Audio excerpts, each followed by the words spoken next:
దేవుని నామమునకు మహిమ కలుగునుగాక. అనుదిన పరిశుద్ధ గ్రంథ పఠనం జనవరి 8.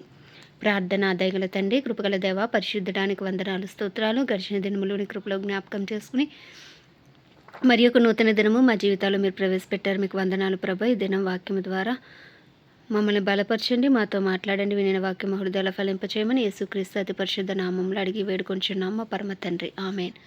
ఆది కాండము 22 నుండి 24 అధ్యాయములు. 22వ అధ్యాయము. ఆ సంగతులు జరిగిన తర్వాత దేవుడు అబ్రహామును పరిశోధించెను. ఎట్లనగా, ఆయన అబ్రహామా అని పిలువగా అతడు చిత్తము ప్రభువా అనెను. అప్పుడు ఆయన, నీకు ఒక్కడై ఉన్న నీ కుమారుని అనగా నీవు ప్రేమించు ఇస్సాకును తీసుకుని మోరియా దేశమునకు వెళ్ళి అక్కడ నేను నీతో చెప్పబో పర్వతములలో ఒక దాని మీద దహన బలిగా అతన్ని అర్పించమని చెప్పెను. తెల్లవారినప్పుడు అబ్రహాము లేచి తన గాడిదకు గంత కట్టి తన పనివారులిద్దరినీ తన కుమారుడు ఇస్సాకును వెంటబెట్టుకుని దహన బలి కొరకు కట్టెలు చీల్చి లేచి దేవుడు తనతో చెప్పిన చోటికి వెళ్ళాను. 3వ నాడు అబ్రహాము కన్నులెత్తి దూరం నుండి ఆ చోటు చూచి తన పనివారితో, మీరు గాడిదతో ఇక్కడే ఉండుడి, నేనును ఈ చిన్నవాడును అక్కడికి వెళ్ళి దేవునికి మొక్కి మరలా మీ యొద్దకు వచ్చేదమని చెప్పి దహన బలికి కట్టెలు తీసుకుని తన కుమారుడు ఇస్సాకు మీద పెట్టి తన చేతితో నిప్పును కత్తిని పట్టుకొని పోయెను. వారిద్దరూ కూడి వెలుచుండగా ఇస్సాకు తన తండ్రి అయిన అబ్రహాముతో, నా తండ్రి అని పిలిచాను. అందుకతడు, ఏమి నా కుమారుడా అనెను. అప్పుడు అతడు, నిప్పును కట్టెలను ఉన్నవి గాని దహనబలికి గొర్రెపిల్ల ఏదని అడగగా, అబ్రహాము, నా కుమారుడా, దేవుడే దహనబలికి గొర్రెపిల్లను చూచుకొనునని చెప్పెను. అలాగు వారిద్దరూ కూడి వెళ్ళి దేవుడు అతనితో చెప్పిన చోటికి వచ్చినప్పుడు అబ్రహాము అక్కడ బలిపీఠమును కట్టి కట్టెలు చక్కగా పేర్చి తన కుమారుడు ఇస్సాకును బంధించి ఆ పీఠము పైనున్న కట్టెల మీద ఉంచెను. అప్పుడు అబ్రహాము తన కుమారుని వధించుటకు తన చేయి చాపి కత్తి పట్టుకొనగా యెహోవా దూత పరలోకము నుండి, అబ్రహామా, అబ్రహామా అని అతన్ని పిలిచాను. అందుకతడు, చిత్తము ప్రభువా అనెను. అప్పుడు ఆయన, ఆ చిన్నవాని మీద చేయి వేయకుము, అతనినేమీ చేయకుము. నీకు ఒక్కడే ఉన్న నీ కుమారుని నాకు వెను తీయలేదు గనుక నీవు దేవునికి భయపడువాడవని ఇందువల్ల నాకు కనబడుచున్నదనెను. అప్పుడు అబ్రహాము కన్నులెత్తి చూడగా పొదలో కొమ్ములు తగులుకొని ఉన్న ఒక పొట్టేలు వెనుక తట్టున కనబడెను. అబ్రహాము వెళ్ళి ఆ పొట్టేలును పట్టుకుని తన కుమారునికి మారుగా పెట్టి దహనబలిగా అర్పించెను.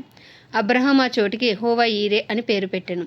అందుచేత యెహోవా పర్వతం మీద చూచుకొనును అని నేటి వరకు చెప్పబడును. యెహోవా దూత 2వ మారు పరలోకం నుండి అబ్రహామును పిలిచి ఇట్లనెను, నీవు నీకు ఒక్కడే అయ్యున్న నీ కుమారుని వెనుక తీయక ఈ కార్యము చేసినందున నేను నిన్ను ఆశీర్వదించి ఆకాశ నక్షత్రముల వలెను సముద్ర తీరమందలి ఇసుక వలెను నీ సంతానమును నిశ్చయముగా విస్తరింపజేసేదను. నీ సంతతి వారు తమ శత్రువుల గవని స్వాధీనపరుచుకొందురు.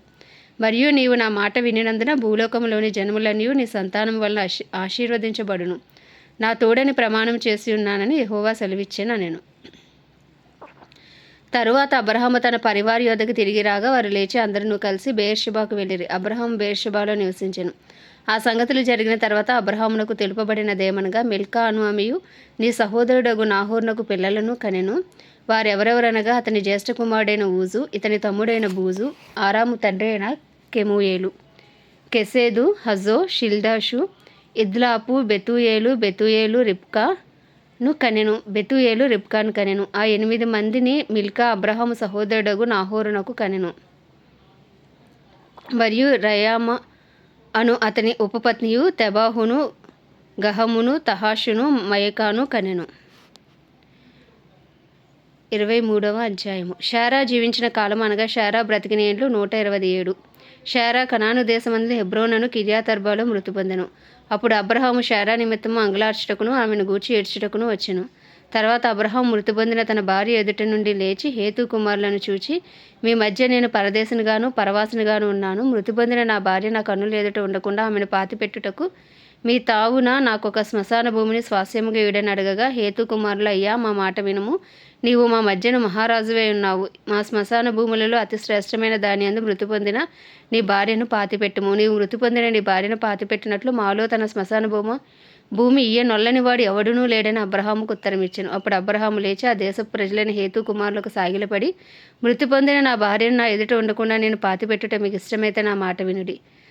సోహారు కుమారుడైన ఎఫ్రోను తన పొలము చివరునకు తనకు కలిగి ఉన్న మక్పేలా గుహను నాకు ఇచ్చినట్లు నా పక్షమును అతనితో మనవి చేయడి. మీ మధ్యన శ్మశాన భూమిగా నుండుటకు నిండు వెలకు అతడు దాన్ని నాకు స్వాస్యంగా ఇవ్వాలని వారితో చెప్పాను.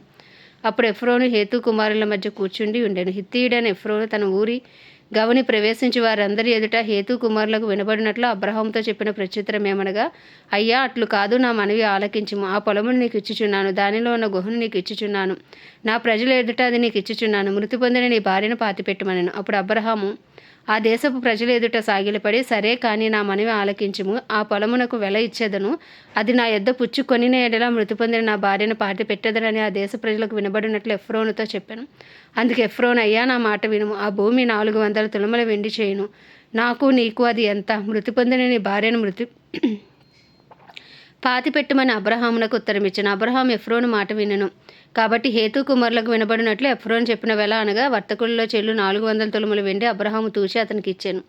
అలాగున మమ్రే ఎదుటనున్న మక్పేలా అందలి ఎఫ్రోను పొలము అనగా ఆ పొలమును దాని అందరి గుహయు దాని పొలిమేర అంతటిలోనున్న ఆ పొలము చెట్లనియు అతని ఊరి గవని ప్రవేశించి వారందరిలో హేతు కుమారులు ఎదుట అబ్రహామునకు స్వాస్యంగా స్థిరపరచబడెను. ఆ తర్వాత అబ్రహాము కనాను దేశంలో హెబ్రోనను మమ్రే ఎదుట ఉన్న మక్మేలా పొలము గుహంలో తన భార్య అయిన షారాను పాతిపెట్టెను. ఆ పొలమును దానిలో ఉన్న గుహయు హేతు కుమారుల వలన శ్మశానము కొరకు అబ్రహామునకు స్వాస్యముగా స్థిరపరచబడెను. అబ్రహాము బహుకాలం గడిచిన వృద్ధుడే ఉండెను. అన్ని విషయములలోనూ యెహోవా అబ్రహామును ఆశీర్వదించెను. అప్పుడు అబ్రహాము తనకు కలిగిన సమస్తమును ఏలుచుండిన తన ఇంటి పెద్ద దాసునితో, నీ చెయ్యి నా తొడ క్రింద పెట్టుము, నేను ఎవరి మధ్య కాపురమున్నానో ఆ కనానీయుల కుమార్తెలలో ఒక దాన్ని నా కుమారునికి పెండ్లి చేయక నా స్వదేశమందున్న నా బంధువుల యొద్దకు వెళ్ళి ఇస్సాకును నా కుమారునికి భార్య తెచ్చినట్లు ఆకాశం యొక్క దేవుడును భూమి యొక్క దేవుడునైనా యెహోవా తోడని నీ చేత ప్రమాణము చేయించదు నన్ను. ఆ దాసుడు, ఈ దేశమునకు నా వెంట వచ్చుటకు ఒకవేళ ఆ స్త్రీ ఇష్టపడని ఎడల నీవు బయలుదేరి వచ్చిన ఆ దేశమునకు నేను నీ కుమారుని తీసుకుని పోవలనా అని అడుగగా, అబ్రహాం అక్కడికి, నా కుమారుని తీసుకుని పోకూడదు సుమి, నా తండ్రి ఇంటి నుండి నేను పుట్టిన దేశం నుండి నన్ను తెచ్చి నాతో మాట్లాడి నీ సంతానమునకు ఈ దేశం నిచ్చేదనని ప్రమాణం చేసి నాతో చెప్పిన పరలోకపు దేవుడగు యెహోవా తన దూతను నీకు ముందుగా పంపును. అక్కడి నుండి నీవు నా కుమారునికి భార్యను తీసుకుని వచ్చేదవు. అయితే నీ వెంట వచ్చుటకు ఆ స్త్రీ ఇష్టపడని ఎడల ఈ ప్రమాణం నుండి విడుదల పొందెదవు గాని నీవు నా కుమారుని అక్కడికి తీసుకుని పోకూడదని అతనితో చెప్పిన. ఆ దాసుడు తన యజమానుడకు అబ్రహాము తొడకుండా తన చేయి పెట్టి ఈ సంగతి విషయమే ప్రమాణము చేశాను. అతడు తన యజమానుని ఒంటెలలో 10 ఒంటెలను, తన యజమానుని ఆస్తిలో శ్రేష్టమైన నానా విధముల వస్తువులను తీసుకుని పోయాను. అతడు లేచి అరామహరాయిములో లోనున్న నాహోరు పట్టణము చేరి సాయంకాలమందు స్త్రీలు నీళ్లు చేదుకొని వచ్చి వేళకు ఆ ఊరి బయటనున్న నీలబావి యొద్ద తన ఒంటెలను మోకరింపచేసి ఇట్లా నేను, నా యజమానుడగు అబ్రహాము దేవుడవైన యెహోవా, నేను వచ్చిన కార్యమును త్వరలో సఫలము చేసి నా యజమానుడగు అబ్రహాము మీద అనుగ్రహము చూపుము, చెత్తగించుము. నేను ఈ నీళ్ల ఓట యొద్ద నిల్చుచున్నాను. ఈ ఊరి వారి పిల్లలు నీళ్లు చేదుకుంటకు వచ్చుచున్నారు. కాబట్టి నేను త్రాగునట్లు నీవు దయచేసి నీ కడవను వంచుమని నేను చెప్పగా, నీవు త్రాగుము, నీ ఒంటెలకును నీళ్లు పెట్టెదనని ఏ చిన్నది చెప్పునో ఆమెయే నీ సేవకుడైన ఇస్సాకు కొరకు నీవు నియమించినదై ఉండును గాక. అందువలన నీవు నా యజమానుని మీద అనుగ్రహము చూపితవని తెలుసుకుందువనెను. అతడు మాట్లాడుట చాలింపకముందే అబ్రహాము సహోదరుడైన నాహోరు భార్యగు మిల్కా కుమారుడైన బెతూయేలుకు పుట్టిన రిబ్కా కడవ భుజం మీద పెట్టుకుని వచ్చెను. ఆ చిన్నది మిక్కిలి చక్కనిదెను. ఆమె కన్యక, ఏ పురుషుడునూ ఆమెను కూడలేదు. ఆమె ఆ బావిలోనికి దిగిపోయి కడవను నీళ్లతో నింపుకొని ఎక్కిరాగా ఆ సేవకుడు ఆమెను ఎదుర్కొంటకు పరిగెత్తి, నీ కడవలో నీళ్లు కొంచెము దయచేసి నన్ను త్రాగనిమ్మని అడిగాను. అందుకు ఆమె, అయ్యా త్రాగుమని చెప్పగా త్వరగా తన కడవను చేతి మీదకు దించుకుని అతనికి దాహం ఇచ్చాను. మరియు ఆమె అతనికి దాహం ఇచ్చిన తర్వాత, నీ ఒంటెలు త్రాగుమట్టుకు వాటికి నీళ్లు చేదిపోయేదునని చెప్పగా త్వరగా గాడిలో తన కడవను కుమ్మరించి తిరిగి చేదుటకు ఆ బావికి పరిగెత్తుకుని పోయి అతని ఒంటెలన్నిటికీ నీళ్లు చేది పోసెను. ఆ మనుషుడు ఆమెను తేరి చూచి తన ప్రయాణమును యెహోవా సఫలము చేసినో లేదో తెలుసుకొనలేనని ఓరకుండెను. ఒంటెలు త్రాగుట అయిన తర్వాత ఆ మనుషుడు 6 తులము ఎత్తుగల బంగారపు ముక్కు కమ్మిని ఆమె చేతులకు 10 తులముల ఎత్తుగల 2 బంగారు కడియములను తీసి, నీవు ఎవరి కుమార్తెవు? దయచేసి నాతో చెప్పుము. నీ తండ్రి ఇంత మేము ఈ రాత్రి బస చేయుటకు స్థలము ఉన్నదా అని అడిగాను. అందుకు ఆమె, నేను నాహోరుకు మిల్కా కనిన కుమారుడగు బెతూయేలు కుమార్తెనెను.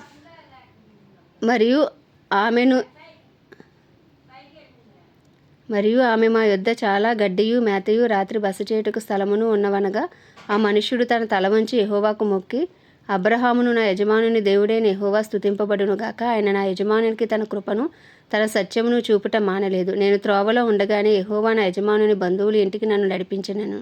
అంతటా ఆ చిన్నది పరిగెత్తుకుని పోయి ఈ మాటలు తన తల్లి ఇంటి వారికి తెలిపెను. రిబ్కాకు లాబాను ఒక సహోదరుడు ఉండెను. అప్పుడు లాబాను ఆ బావి దగ్గర వెలుపటనున్న ఆ మనుషుని వద్దకు పరిగెత్తుకుని పోయెను. అతడు ఆ ముక్కు కమ్మిని తన సహోదరి చేతులనున్న కడియములను చూచి, ఆ మనుషుడు ఇలాగు నాతో మాట్లాడినని తన సహోదరి అయిన రిబ్కా చెప్పిన మాటలు విని ఆ మనుషుని వద్దకు వచ్చెను. అతడు ఆ బావి యొద్ద ఒంటెల దగ్గర నిలిచి ఉండగా, లాబాను, యెహోవా వలన ఆశీర్వదింపబడిన వాడా, లోపలికి రమ్ము, నీవు బయట నిలవనేలా, ఇల్లును ఒంటెలకు స్థలమును నేను సిద్ధము చేయించుతాను. ఆ మనుషుడు ఇంటికి వచ్చినప్పుడు లాబాను ఒంటెలు గంతలు విప్పి ఒంటెలకు గడ్డియు మేతయు కాలు కడుక్కొంటకు అతనికిని అతనితో కూడా ఉన్నవారికి నీళ్లు ఇచ్చి అతనికి భోజనము పెట్టించను గాని అతడు నేను వచ్చిన పని చెప్పక మునుపు భోజనము చేయననగా లాబాను చెప్పుమనెను. అంతటా అతడు ఇట్లా నేను అబ్రహాము దాసుడను, యెహోవా నా యజమానుని బహుగా ఆశీర్వదించను గనుక అతడు గొప్పవాడాయను. అతనికి గొర్రెలను గొడ్లను వెండి బంగారములను దాసదాసి జనమును ఒంటెలను గాడిదలను దయచేసను. నా యజమానుని భార్య అయిన శారా వృద్ధాప్యములో నా యజమానునికి కుమారుని కనెను. నా యజమానుడు తనకు కలిగినది యావత్తును అతనికి ఇచ్చి ఉన్నాడు. మరియు నా యజమానుడు నాతో, నేను ఎవరి దేశమున నివసించుచున్నానో ఆ కనానీయుల పిల్లలలో ఒక పిల్లను నా కుమారునికి పెండ్లి చేయవద్దు. అయితే నా తండ్రి ఇంటికి నా వంశస్థుల యొద్దకు వెళ్ళి నా కుమారునికి పెండ్లి చేయుటకు ఒక పిల్లను తీసుకుని రావాలని నా చేత ప్రమాణం చేయించెను. అప్పుడు నేను నా యజమానితో, ఆ స్త్రీ నా వెంట రాదేమో అని చెప్పినందుకు అతడు, ఎవని సన్నిధిలో నేను జీవించుచున్నానో ఆ యెహోవా నీతో కూడా తన దూతను పంపి నీ ప్రయాణము సఫలము చేయును గనుక నీవు నా వంశస్థుల్లో నా తండ్రి ఇంట నుండి నా కుమారునికి భార్యను తీసుకుని వచ్చేదవు. నీవు నా వంశస్థుల యొద్దకు వెళ్ళితివా, ఈ ప్రయాణము విషయంలో ఇక నీకు బాధ్యత ఉండదు. వారు ఆమెను ఇయ్యని ఎడల కూడా ఈ ప్రయాణం విషయంలో నీకు బాధ్యత ఉండదని చెప్పాను. నేను నేడు ఆ బావి యొద్దకు వచ్చి, అబ్రహామును, నా యజమానుని దేవుడవైన యెహోవా, నా ప్రయాణమును నీవు సఫలము చేసిన ఎడల నేను ఈ నీళ్ల బావి యొద్ద నిలిచి ఉండగా నీళ్లు చేదురుకొంటకు వచ్చిన చిన్నదానితో నీవు దయచేసి నీ కడవలో నీళ్లు కొంచెము నన్ను త్రాగనిమ్మని చెప్పినప్పుడు, నీవు త్రాగుము, నీ ఒంటెలకు చేదిపోయేదు అని ఎవరితో చెప్పునో ఆమెయే నా యజమానుని కుమారునికి యెహోవా నియమించిన పెళ్ళయ్యే ఉండునుగాక అని మనవి చేసుకుంటుంది. నేను నా హృదయంలో అట్లా అనుకుంటూ చాలింపక ముందే రిబ్కా భుజం మీద తన కడవను పెట్టుకుని వచ్చి ఆ బావిలోనికి దిగి నీళ్లు చేదుకుని వచ్చాను. అప్పుడు నాకు దాహం ఇమ్మని నేను ఆమెను అడుగగా ఆమె త్వరగా తన కడవను దించి, త్రాగుము, నీ ఒంటెలకును నీళ్లు పెట్టదనని చెప్పాను. కనుక నేను త్రాగి తిని ఆమె ఒంటెలకును నీళ్లు పెట్టెను. అప్పుడు నేను, నీవు ఎవరి కుమార్తెవని అడిగినందుకు ఆమె మిల్కా నాహోరునకు కనిన కుమారుడు బెతూయేలు కుమార్తెనని చెప్పాను. అప్పుడు నేను ఆమె ముక్కు కమ్మియును ఆమె చేతిలో కడియములను పెట్టి నా తల వంచి యెహోవాకు మ్రొక్కి, అబ్రహామును నా యజమానుని దేవుడైన యెహోవాను స్తోత్రము చేసితిని. ఏలయనగా ఆయన నా యజమానుని యొక్క సహోదరుని కుమార్తెను అతని కుమారునికి తీసుకున్నట్లు సరియైన మార్గమందు నన్ను నడిపించెను. కాబట్టి నా యజమానుని ఎడల మీరు దయను నమ్మకమును కనపరిచిన ఎడల అది అయినను నాకు తెలియచెప్పుడి, లేని ఎడల అది అయినను తెలియచెప్పుడి. అప్పుడు నేను ఎటు పోవెలను అటు పోయేదనగా లాబానును బెతూయేలును, ఇది యెహోవా వలన కలిగిన కార్యము, మేమైతే అవును గాని కాదని గాని చెప్పజాలం. ఇదిగో రిబ్కా నీ ఎదుట ఉన్నది, ఆమెను తీసుకుని పొమ్ము. యెహోవా సెలవిచ్చిన ప్రకారం ఈమెను యజమానుని కుమారునికి భార్య అగునుగాక అని ఉత్తరమిచ్చిరి. అబ్రహాము సేవకుడు వారి మాటలు విని యెహోవాకు సాష్టాంగ నమస్కారం చేసిన తర్వాత ఆ సేవకుడు వెండి నగలను బంగారు నగలను వస్త్రములను తీసి రిబ్కాకు ఇచ్చెను. మరియు అతడు ఆమె సహోదరునికి తల్లికిని విలువగల వస్తువులు ఇచ్చెను. అతనితో కూడా ఉన్న మనుషులను అన్నపానములు పుచ్చుకొని అక్కడ ఆ రాత్రి అంతయు ఉండిరి. ఉదయమున వారు లేచినప్పుడు అతడు, నా యజమానుని యొద్దకు నన్ను పంపించుడని చెప్పగా ఆమె సహోదరును ఆమె తల్లియు, ఈ చిన్నదాని 10 దినములైనను మా యొద్ద ఉండనిమ్ము, ఆ తర్వాత ఆమె వెళ్ళవచ్చునని. అప్పుడు అతడు, యెహోవా నా ప్రయాణమును సఫలము చేసిన గనుక నాకు తడువు కానీయక నన్ను పంపించుడి, నా యజమానుని యొద్దకు వెళ్ళేదనని చెప్పినప్పుడు వారు ఆ చిన్నదానిని పిలిచి ఆమె ఏమనునో తెలుసుకుందామని చెప్పుకొని రిబ్కాను పిలిచి, ఈ మనుషునితో కూడా వెళ్ళేదవా అని ఆమెను అడిగినప్పుడు వెళ్ళేదను అనెను. కాబట్టి వారు తమ సహోదరి అయిన రిబ్కాను ఆమె దాదిని అబ్రహాము సేవకుని అతనితో వచ్చిన మనుషులను సాగనంపినప్పుడు వారు రిబ్కాతో, మా సహోదరి నీవు వేలకు తల్లి వగుదువుగాక, నీ సంతతి వారు తమ పగవారి గవనిని స్వాధీనపరుచుకుందురుగాక అని ఆమెను దీవింపగా రిబ్కాయు ఆమె పనికత్తెలను లేచి ఒంటెలనెక్కి ఆ మనుషుని వెంబడి వెళ్ళిరి. అట్లు ఆ సేవకుడు రిబ్కాను తోడుకొని పోయాను. ఇస్సాకు బెయేర్ లహోయి రోయి మార్గమున వచ్చి దక్షిణ దేశమందు కాపురముండెను. సాయంకాలమున ఇస్సాకు పొలంలో ధ్యానింప బయలువెళ్ళి కన్నులెత్తి చూచినప్పుడు ఒంటెలు వచ్చిచుండెను. రిబ్కా కన్నులెత్తి ఇస్సాకును చూచి ఒంటె మీద నుండి దిగి, మనల్ని ఎదుర్కొంటకు పొలంలో నడుచుచున్న ఆ మనుష్యుడెవడని దాసుని అడగగా ఇతడు నా యజమానుడని చెప్పెను. గనుక ఆమె ముసుగు వేసుకొనెను. అప్పుడు ఆ దాసుడు తాను చేసిన కార్యములన్నీ ఇస్సాకుతో వివరించి చెప్పాను. ఇస్సాకు తల్లి అయిన శారా గుడారంలోనికి ఆమెను తీసుకొని పోయాను. అట్లా అతడు రిబ్కాను పరిగ్రహింపగా ఆమె అతనికి భార్య అయ్యెను. అతడు ఆమెను ప్రేమించెను. అప్పుడు ఇస్సాకు తన తల్లి విషయమే దుఃఖ నివారణ పొందెను. ఆమేన్. దేవుడి పరిశుద్ధ వాక్యం మన వినికిడిలో దీవించును గాక. ప్రార్థన.